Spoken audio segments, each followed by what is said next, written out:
Happy holidays. Okay, don't think, Jacqueline, what are you talking about? It's still warm outside. I know, but guess what? We want to get you uber prepared for this holiday season because what we want is that you can get consistent sales, right? Have steady growth and keep growing your business beyond always having to offer a discount during the holiday season to drive sales. So if you want to get prepared while it's still warm outside, you can jump in and grab 101 content ideas beyond the holiday discount. And it is a bundle of content prompts, tools, hashtags, and templates. And it includes a 3-month calendar with things to say every single day from October to December. It is so helpful. So go out, enjoy the sunshine, and feel uber prepared for the holiday season when you grab yours now. Just head to holidaycontentideas.com.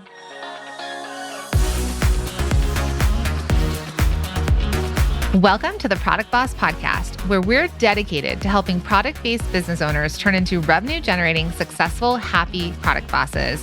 I'm Jacqueline Snyder. And I'm Mina Kunlo-Sitep. Together through digital courses, coaching, and masterminds, we've helped over 50,000 students from startup to multi-million-dollar businesses scale their sales while blending in their dream life. It gets lonely out there in the product business world. We fully believe a business shouldn't be built alone. There's room at the top for all of us. So let's get scrappy and creative together, Product Boss, to be profitable, make more sales, and grow your visibility. Are you ready? Let's dive in. Hey everyone, and welcome to another episode of the Product Boss Podcast. I'm your host, Jacqueline Snyder, with my talented co-host, Mina Kunlo-Sitep. Hey Mina. Hey Jacqueline. So we are excited, thrilled, elated, all of those words to have a very special guest on today. We have Suzi Weiss-Fischmann, the co-founder of OPI, and she has written a book called I'm Not Really a Waitress, How One Woman Took Over the Beauty Industry, One Color at a Time. Welcome to the podcast, Suzi. Thank you so much. I'm honored to be on today. Mina and I, the book has just been released, so we were able to get our hands on some of the first copies and have literally highlighted, dog-eared pretty much every other page, I feel like, right? And we would even Voxer each other and message each other. Have you read this part yet? So as product entrepreneurs, thank you for writing something that is a biography of your life. Plus, there are so many nuggets and words of advice in here for people who are entrepreneurial and especially in the product realm. So we wanted to jump in and have you start with just telling us a little bit about you and where you come from, because your story, you were born in Hungary, right? Yes. So your story of how you made it from Hungary to Los Angeles is incredible. So if you wouldn't mind sharing that with our listeners. Of course. I was born in Hungary, and we left Hungary, my parents and my sister. And first we emigrated to Israel in 1966. And I lived there for 3 years and came to the United States, and specifically to New York in 1969. So, a little bit of a difficult journey, learning languages twice, school, friends. But I feel it really made me a stronger person. Sometimes when you have some adversity in life, it makes you even stronger and more resilient to things that may come your way. Mm-hmm. And I mean resilient because your family are survivors of the Holocaust, right? And they survived and ended up in Hungary, which is communist Hungary. And yes, my mom is survived Auschwitz, and my dad also survived the Holocaust. And it's a miracle that I'm here, that they survived. They went back to Hungary after the war. They married, and we lived under communism until we left. We were one of the lucky ones. And really every day I consider myself extremely lucky, and for all the sacrifices that my parents did for my sister and I to have the life that we have today. Absolutely. And so I wanted to share something that you spoke about growing up in a communist country. Something that you said was that you always saw the women having jobs. They were the doctors right? They were the doctors and the lawyers. And you never grew up thinking that women couldn't be all the things based on where you came from. So I think that didn't stop your ability as a woman when you eventually immigrated to America to think that you could run businesses and be a mother at the same time. Absolutely. And so many times people ask me about that. Oh, how do you feel about, women as being equal or having opportunities? And I always said, why you ask me those questions? I never grew up in that sense. I mean, women were, as I said in my book, were always the doctors, the lawyers, the engineer. And sadly, men were mostly drinking or drunk, as I mentioned. So I never felt that held me back at any time in my career, in my schooling, the job, the business, anything I've done. I always felt that I was just as equal to a man and could do the same or even better in certain instances. That was something that you brought into the OPI culture. The culture of giving and the culture of being on the same level, I think, is incredible because, as you said, there is always an open door policy and a invitation for people to always bring their ideas, whether they were women or a lab tech. I always say I cannot emphasize enough how important the culture of a company is. And really, the OPI culture was like a big family. But having an open door policy, respecting your employees and allowing your employees to express and bring ideas is what makes a company. I always said George and I, we're great leaders and entrepreneurs, but it is the people that made the company so successful. And from the person who took out the garbage to the marketing, to the creative team, to the sales team, everybody was part of the OPI, as I call it, the OPI journey. I always respected people coming into my office, bringing ideas. It was kind of that idea lab where we bounced ideas. And then when everybody left my office, people knew what to do to bring that to fruition, to bring that product to the market. So again, the culture of a company and allowing people to, I think for an entrepreneur, it was probably the most difficult thing for me to learn is to delegate. Mm-hmm. Because when you start, you do everything from placing orders to cleaning up in the evening. I mean, literally from A to Z. And to realize that some people can do better than I in certain things was not easy. But once you get over that hump, it helps you to grow your company and it helps you to do things that you should be doing and not, micromanaging every single thing. And I really think one of my best assets is not to micromanage, but to allow people to grow and to execute the visions that I had. So you brought up George. So George Schaefer is the co-founder of OPI with you. And so I think a lot of people don't know what OPI stands for. So would you mind telling us what OPI was and what it became? So just briefly, we started in the dental supply business. And in the early 80s, we realized that the artificial nail extensions called acrylics were extremely popular. And it's the same chemistry as making dentures. So we literally started with something called the rubber band special. That was our big marketing. Is to take 3 bottles, and that was the primer, which is the adhesive agent, the liquid and the powder, and tie it with the rubber band and called it the rubber band special. And we dropped it off at every salon on Ventura Boulevard in the San Fernando Valley in Los Angeles. And I asked the nail technicians to try it, and then I'll be back in 2 weeks. And when I went back and asked their opinions, they loved it. They said, where can we buy some more? And that's really how OPI started in the professional salon business with the products used for nail enhancement, specifically acrylics. So it was called Odontorium Products Incorporated, and then you quickly changed it to OPI for when it went to the nail technicians. Again, we had zero idea of what the company should be called, so we said Odontorium Products Incorporated. Probably too long and too difficult to pronounce, even for myself. So we just took the initials OPI, and at the first trade show that we did, we wore these huge buttons. What's OPI? Because everybody asked in the show, what's OPI? So we just wore these huge red buttons that we made up for ourselves. What's OPI? And actually, those three letters ignited such curiosity to what this company, this new brand was, that it worked to our advantage. So we teach our listeners basically that you need to fill in need, right? And so what you saw is you had a product that there was a need being met, but you didn't realize, right? Your customer, the end customer, was a bit different. So you took this idea and formulated it into, like you said, the rubber band special. And then you went out and you ground warrior. You basically went and met with people and asked for the feedback.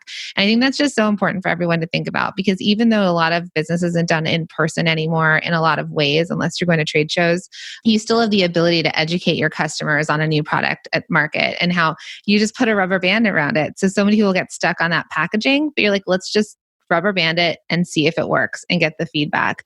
So there's just so many nuggets of that in here that I think are important for people to know, that it's okay to you came out with an exceptional product, but it wasn't the final, like perfectly packaged product. Absolutely. Just go out. If you believe in something, go out and try it. And I want to stress the importance of relationships and how important it was to form a relationship with the professional nail technician and to get that feedback. It really gave us to go to the next step and to the next level. Yes, I know today we do everything through social media, and the importance of social media and all the different platforms that we can engage, whether it's a professional or the end consumer or everybody in between. But if there's an opportunity to get personal feedback, I think it's so important, and to form a relationship with somebody, whatever that product that you may be launching, is extremely, extremely important. And you stayed really specific with the rubber band special. And what prompted you to move from that, focusing on the singular type of product, right, to moving into the next thing, which were other tools for nail technicians? Well, we realized that in order to do a nail, this was not enough. And we really wanted the nail technician to be able to find all the products that she needed to do the nail enhancements at OPI, because we didn't want her to go to another company to buy a brush or a form or a file. We wanted to keep her focused on OPI, and so that she can find all the products that she needs to complete a service with OPI products. Amazing. There is one part that I found so fascinating, is that you put, though I was certainly the most reserved of the three of us, I was fearless when it came to promoting OPI. I'd cold call any editor and urge them to try OPI. And of course, I'd follow up by sending them samples. So there's so many entrepreneurs that are introverts and are reserved. But how did you overcome that as far as personality-wise and feeling like you would be okay to cold call people? I'm still reserved, believe it or not. This is not easy. I mean, writing a book, I kind of have to open myself. But I was really passionate about the products. And I realized as a business person that if I stayed in my office and, just did not open up myself and did not venture out and be more aggressive and be more forward, it's never going to happen, because nobody can do it as good as you. In the sense, when you start a company, nobody believes in the product more than you do. Nobody's more passionate about the product than you are. So it was extremely important. And once you make that first step, it isn't really too bad. The second step is easier, and the third one is a breeze. So the chapters in here are basically inspired by all the nail polishes. So there's a chapter called "You Can Do It If You Try," and in here it starts to talk about you launching from being from the products that you were doing for the nail technicians into actually getting into the nail lacquers. So could you tell us about that transition, another major sort of move for your business that took you to more or less what consumers know of you guys now of today, with being, the first lady of colors? So OPI was growing rapidly in the professional salon business. But what George and I realized that it was important to go to the consumer directly. We wanted the consumer to ask for OPI when she went into a salon and to gain the loyalty of the consumer. We looked at the category of nail lacquer and we realized that it wasn't fun, sexy, aspirational. It was just a number and a color. And we really rebranded the category. Today, you would call us disruptors. It's a new language. But at that time, we didn't know the word disruption. We just said we needed to do something to this category. And the two things that we most love at OPI is to eat and to travel. Eating is very important. And so if you notice, a lot of the nail color names are after food. So we came up with the destination collections where we really took the consumer traveling the globe with us. And that made it extremely personal to her. I mean, nail color was something that she put on her nails, on her toes, and through the names, which became such a huge part of the brand's DNA, it became personal. She was asking for these. She was looking forward to the new collections, the new colors, the new names. So, I would go into a salon and watch women pick up a bottle. They looked at the shade, but they also looked at the name.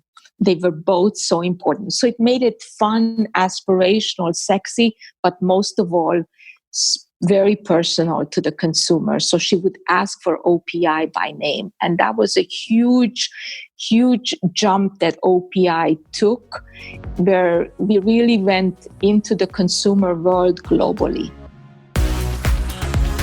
Happy holidays! Okay, don't think, Jacqueline, what are you talking about? It's still warm outside. I know, but guess what? We want to get you uber prepared for this holiday season because what we want is that you can get consistent sales, right? Have steady growth and keep growing your business beyond always having to offer a discount during the holiday season to drive sales. So if you want to get prepared while it's still warm outside, you can jump in and grab 101 content ideas beyond the holiday discount. And it is a bundle of content prompts, tools, hashtags, and templates.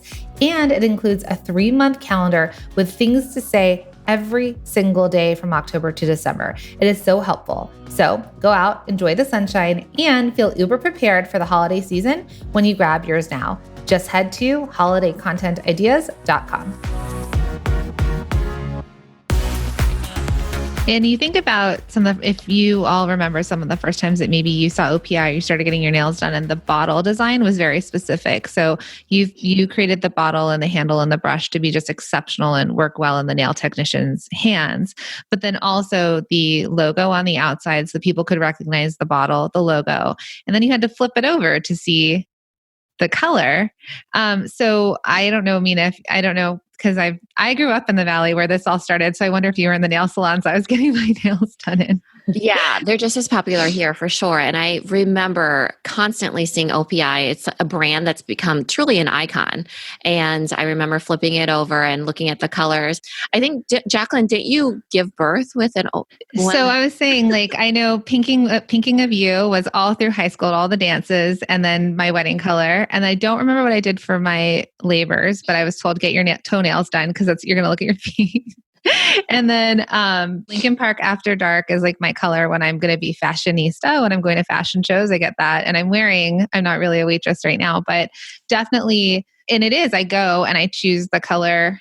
I only go to OPI. So it is something that I think what you did as the disruptor is you also had people relate huge life experiences to the colors and to have that affection for it and to really, like you said, pin big life events on back to a nail polish or nail lacquer. When else does that happen? What else are we thinking about when we're getting married? Maybe the designer of my wedding dress and what I wore on my nails. Right?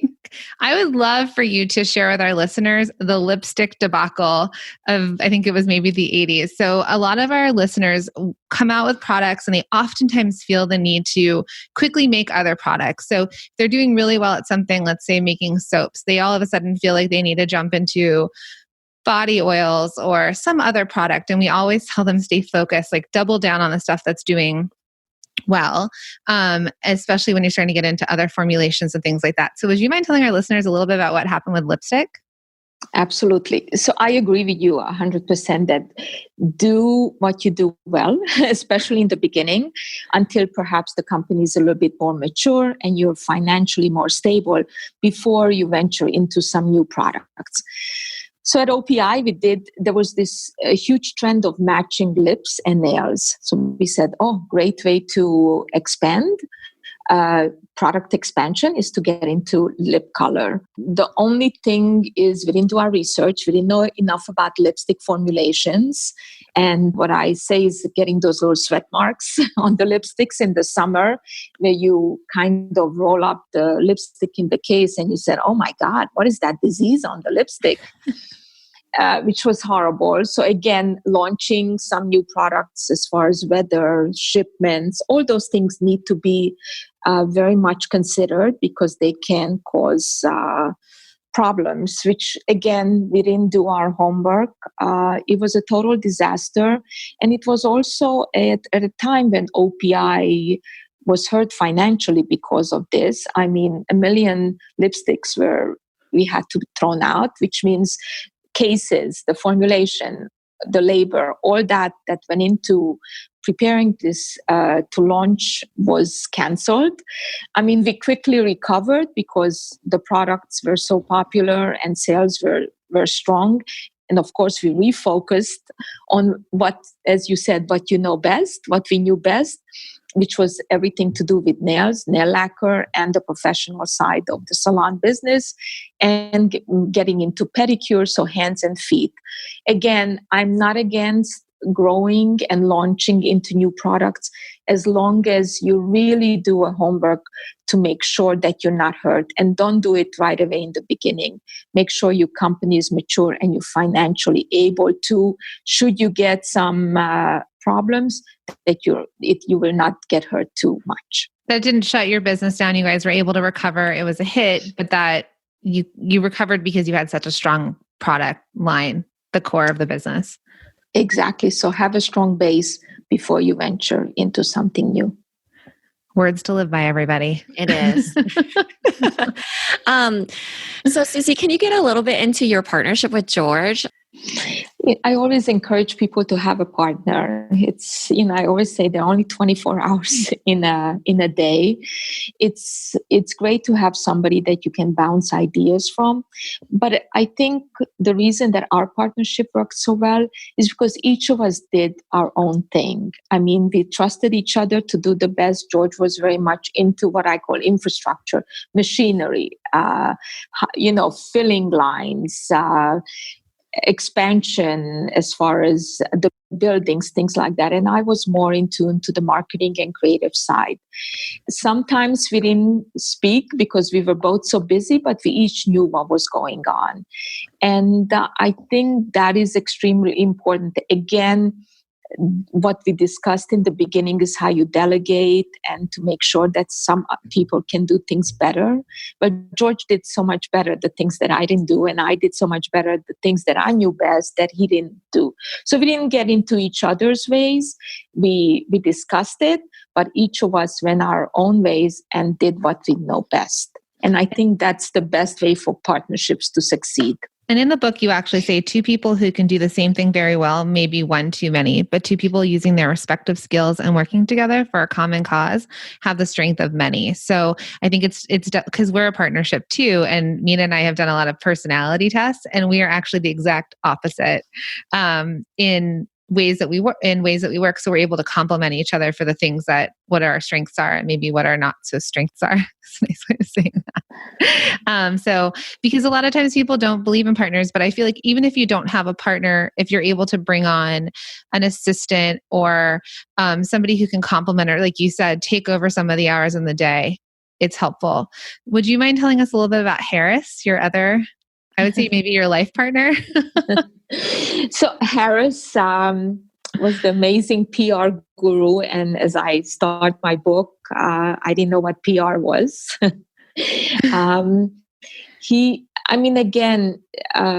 Harris and I had one thing. We had a sense of urgency, which I always encourage young people today to have a sense of urgency to do things. I mean, I would say, Harris, did you get the call? Did we get the appointment? Did we get the meeting?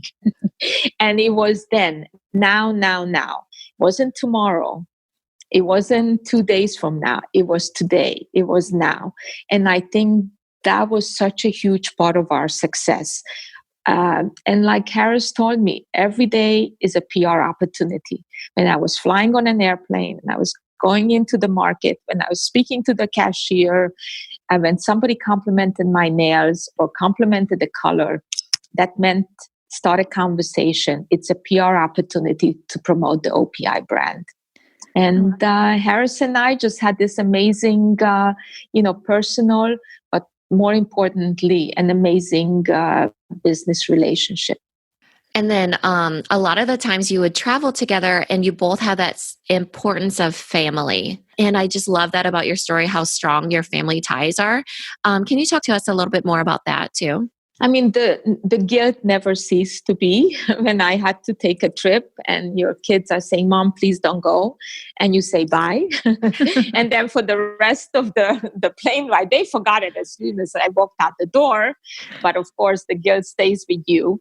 And Harris and I were the same. We were two crazy people who did, in a day or two and then rush back. I mean, we would go to Europe for 5 days every day.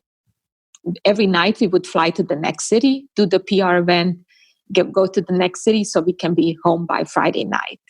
And for me, the importance of family, I said I love what I did, but my number one passion is my family, and the most important, my husband and my 2 kids.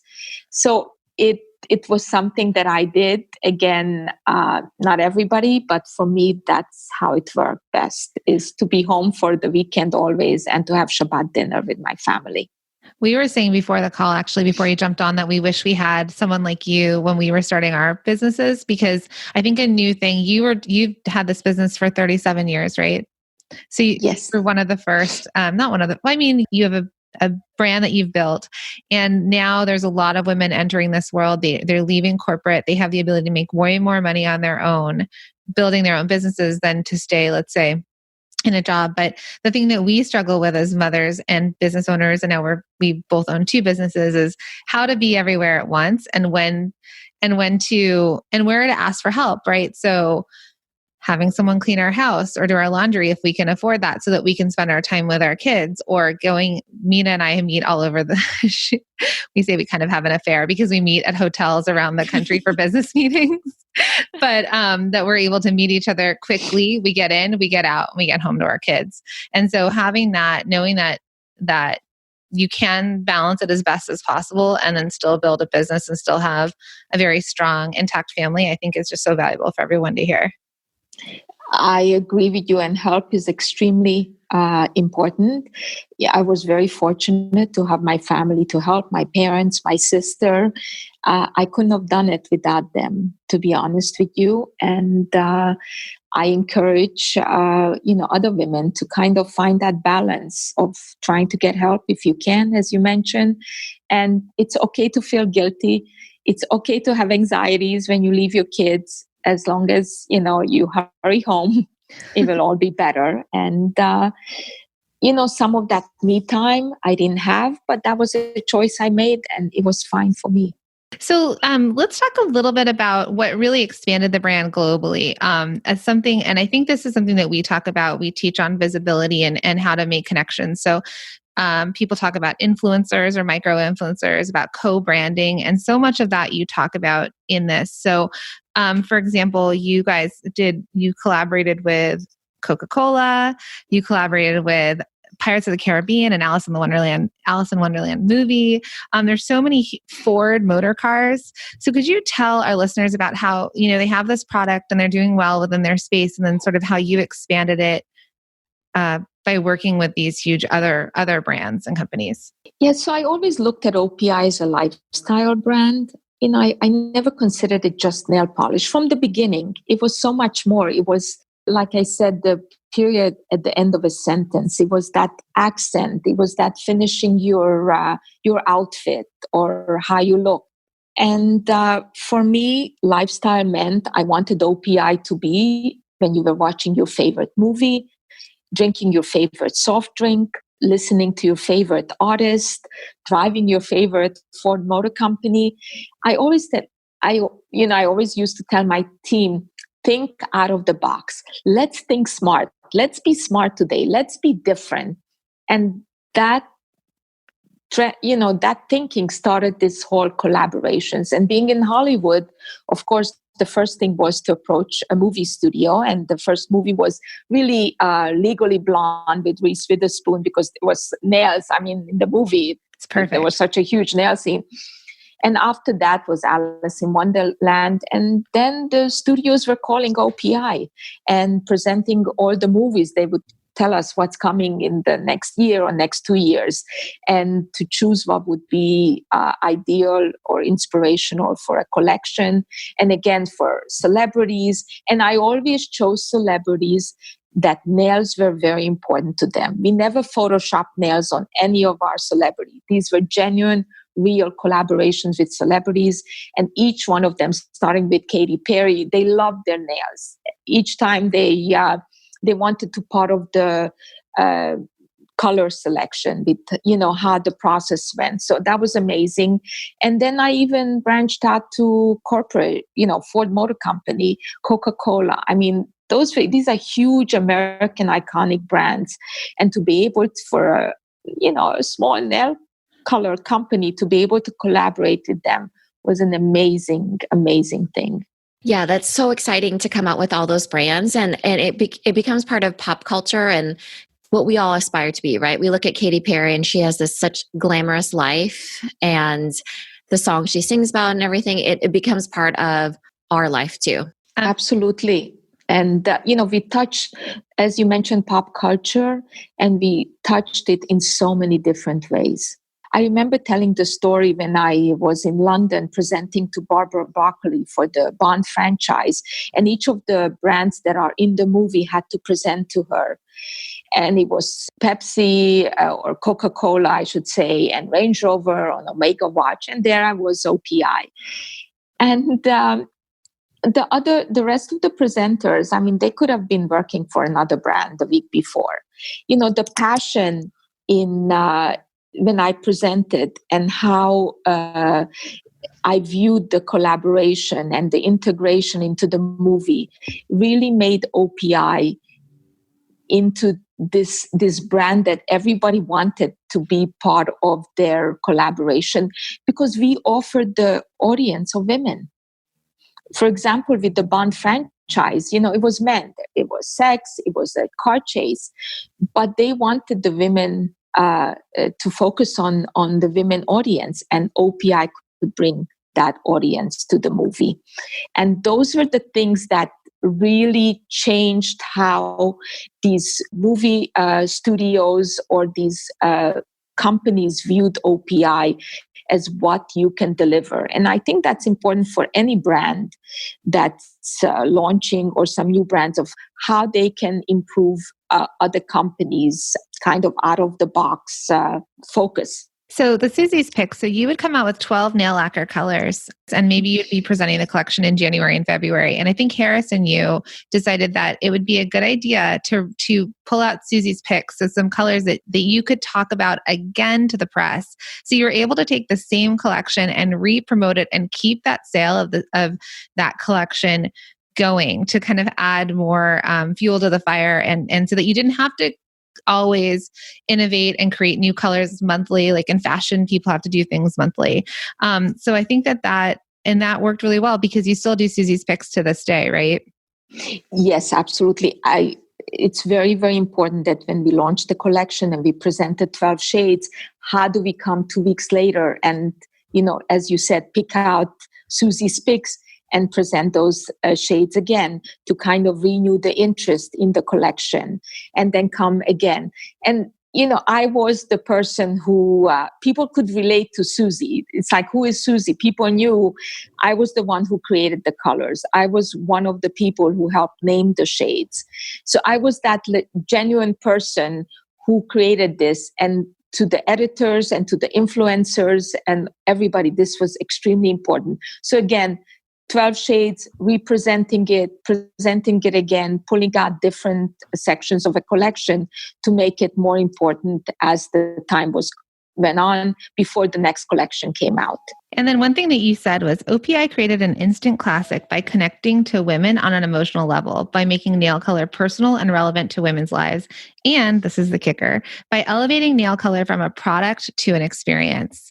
So again, connecting it to you, connecting it to these faraway destinations and foods, and then making it the experience of cross-branding and cross-promoting, that it did become this experience as part of everybody's lives. And I just thought our listeners should know that, because thinking about how they could take their singular product and make it into an experience. Absolutely an experience, and such a way to self-express. There's nothing better for women to self-express, to show personality than through nail color. You can be wearing green one day and red the next and pink the next. It's that instant gratification, affordable luxury, easy to change. You can go to a salon and have it done professionally, or you can change your color at home. And show your personality, change your mood, your look and your outlook, as I mentioned in the book. All those things amazingly through nail color. And then you do speak on how entrepreneurism is not for everybody. I think everybody can be an entrepreneur. However, you must have that drive and passion to keep it, because there are many setbacks along the way. And as long as I always say, you can make decisions, you can be patient, you have the resilience, the drive, the passion, I think you can be an entrepreneur. But along the way, you must always continue to stay focused on your vision, on your product, on what you want to launch. Of what was it that make you want to do this? Sometimes at night you have to kind of sit and refocus yourself. Why am I doing this? What is it that I really want to achieve? I'm launching a new product. I'm launching a new idea. Any one of those things that makes an entrepreneur the entrepreneur to be, is that you really focus and carry out your vision. So Suzi, what would you say would be I know there's a lot you can give as advice, but what advice would you love to leave our product entrepreneurs?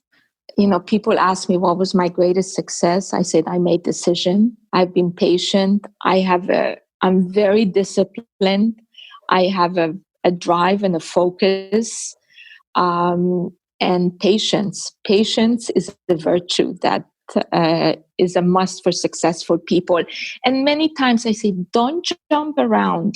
Even if you see competition around you, it's okay. You need to know when you're launching a product, what's your competition, what's your market size, what is your vision for 1 year, 2 years, how much your market can grow, what can you achieve. But be patient, one step at a time. So is there anything in your journey that you think that you would have taken back? Nothing. I've been extremely lucky and grateful every day. Again, there were many bumps in the road, but that's okay. It just makes you more resilient and make you want to do it even harder. And I'll bet you're asked this, but would you be able to tell us maybe one of your favorite colors? Oh my God. It's like asking me what's my favorite child. It's all of them. Of course, I'm not really a waitress. Is one of my favorite shades, because it really tells women that you can be anything you want to be. Not, you can be a waitress and that's perfectly fine, or you can be anything you want to be in the world. Which I love. But I'm from LA, and I always said people are slashers in LA, where it's like, I'm a waiter, but I'm a writer. I'm a waiter, but so I love that I'm not really a waitress. That's the story behind it, that you are in pursuit of being whatever you want to be. Absolutely. And it comes from the Hollywood collection. So everybody says, like you said, I'm not really a waitress. I'm a writer. Yeah. I'm an actor, an actress. And yes, you can be all those things. We actually have a very special giveaway for our listeners, so they can enter to win their own copy of I'm Not Really a Waitress. So if you all want to follow her on Instagram, and we are going to put it in our show notes, it's First Lady of Colors, and we'll put that in the show notes, and we will put a little prompt to how to enter that giveaway. Oh, thank you so much. I mean, this has been great fun and appreciate this. This episode is brought to you by the Shop 1 in 5 Pledge. We believe that when you purchase from a small online or offline business, your dollar goes further. Hey friends, Mina and I created the Shop 1 in 5 Pledge, and we're inviting you to take the pledge with us. It's a commitment to make 1 in 5 of your purchases from a small business, online or offline. It's a way to make an impact together where and when it matters most. Because the truth is, your purchasing power matters now more than ever. We're inviting you to take the pledge if you head to shop1in5.com. The link is in the show notes. And when you get there, please make sure to share the pledge with your friends, your family, and your customers. Let's invite everyone to take the Shop 1 in 5 pledge so that we can all use our purchasing power to change lives.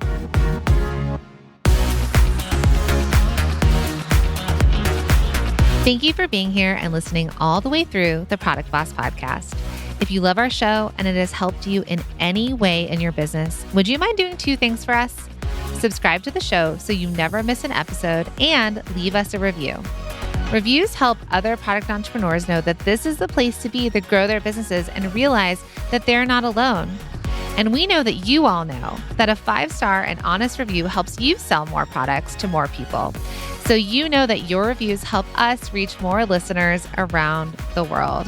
Remember, what we give is what we receive, and we are all about helping each other in the Product Boss community. We are all in this together. We would be so appreciative of you if you could take the time right now to subscribe, leave a review, and even share this episode on social or someone you know so we can impact more lives. And remember, subscribing means that you will get notified each time we release a new episode so you never miss a thing. You have helped us grow and climb into the top 10 of all marketing podcasts, and together we can keep climbing. Thank you, friends. And remember, there is room at the top for all of us.